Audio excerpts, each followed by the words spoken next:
Hello बच्चों, चलिए इस प्रश्न को देखते हैं। विद्युत हीटर में जिस तत्व का व्यवहार किया जाता है वह है। ए विकल्प हमें क्या दिया हुआ है? तांबा दिया हुआ है और विद्युत हीटर की बात कर रहे हैं। बी विकल्प हमें प्लेटिनम दिया हुआ है। सी विकल्प हमें टंगस्टन दिया हुआ है और डी विकल्प हमें क्या दिया हुआ है? निक्रोम दिया हुआ है। तो चलिए बच्चों, अब हम इस प्रश्न की जो मुख्य अवधारणा है उस मुख्य अवधारणा पर चर्चा करते हैं। तो हम यहाँ पर लिख रहे हैं मुख्य अवधारणा। मुख्य अवधारणा। तो इस प्रश्न की मुख्य अवधारणा में हम देख रहे हैं कि हमारे पास एक विद्युत हीटर की बात हो रही है। तो माना कि हमारे पास ये एक विद्युत हीटर है। ये क्या है? हमारे पास एक विद्युत हीटर है और विद्युत हीटर जो होता है उसमें ऊष्मीय प्रभाव होता है। अब ये विद्युत हीटर है। इस विद्युत हीटर के अंदर क्या होता है? एक तार लगा होता है। विद्युत हीटर के अंदर क्या होता है? एक तार। इस तरह से एक तार जो होता है इस विद्युत हीटर के अंदर लगा हुआ होता है। तो ये हमारे पास क्या हो गया? एक तार हो गया। ठीक है। और ये हमारे पास क्या है? विद्युत हीटर है। ये हमारे पास क्या है? विद्युत हीटर है। तो विद्युत हीटर के अंदर तार लगा होता है। अब जब इस तार के अंदर हम धारा का प्रवाह करेंगे, तो जब जब हम इसमें धारा का प्रवाह करेंगे तो धारा के प्रवाह से, यानी कि धारा का प्रवाह करने से क्या होगा? इसमें जो ऊष्मा का प्रवाह प्रवाह है उसका मान बढ़ता चला जाएगा। यही हमारे पास विद्युत हीटर का सिद्धांत होता है और यही हमारे इस प्रश्न की मुख्य अवधारणा है। तो अब बच्चों, हम मुख्य अवधारणा के आधार पर क्या करेंगे? प्रश्न को हल करेंगे। तो हम मुख्य अवधारणा के आधार पर प्रश्न को हल कर रहे हैं और हम जानते हैं कि जो ऊष्मा होती है, ऊष्मा को हम कहते हैं Q। ये इसका सूत्र दिया जाता है Q बराबर I का वर्ग R और T।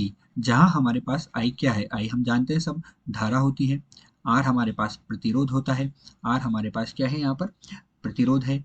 और Q क्या है? यहाँ पर Q जो हमने लिखा, ये Q हमारे पास ऊष्मा होती है। तो ये हमारे पास इस प्रश्न में हमने ऊष्मा का मान लिखा। तो ऊष्मा बराबर I का वर्ग R गुणा T होती है। अब हम कहें कि धारा I और T अगर ये दोनों नियत हो, अगर धारा I और T, अगर I और T, I और T अगर नियत हो, अगर ये दोनों हमारे पास नियत हो जाए तो ऊष्मा का जो मान होगा Q, ये किसके समानुपाती होगा? R के समानुपाती होगा। R के समानुपाती होगा। इसका मतलब क्या निकलता है? इसका मतलब निकलता है कि जिसके लिए प्रतिरोध R का मान ज़्यादा होगा उसके लिए ऊष्मा Q का मान ज़्यादा होगा। और हीटर में हमें क्या होता है? ऊष्मा का मान अधिक प्राप्त होता है। तो जो उपयुक्त चार विकल्प दिए गए हैं इनमें सबसे अधिक प्रतिरोध निक्रोम का होता है। तो सबसे अधिक प्रतिरोध किसका होता है? निक्रोम का होता है। इसीलिए हमारे पास जो इस प्रश्न में सबसे अधिक प्रतिरोध होगा वो निक्रोम का होगा और इसे हम क्या करेंगे? विद्युत हीटर में काम में लेंगे। निक्रोम जो होता है ये दो तत्व होते हैं, उनसे मिलकर बना हुआ होता है। तो वो दो तत्व कौन से हैं? एक तत्व हमारे पास होता है निकल। एक तत्व क्या होता है? निकल। और दूसरा तत्व जो होता है इसके लिए वो हमारे पास होता है क्रोमियम। निकल और क्रोमियम से मिलकर बना हुआ होता है। निकल जो होता है वो उसके अंदर 80% तक होता है और जो क्रोमियम होता है वो उसके अंदर कितना होता है?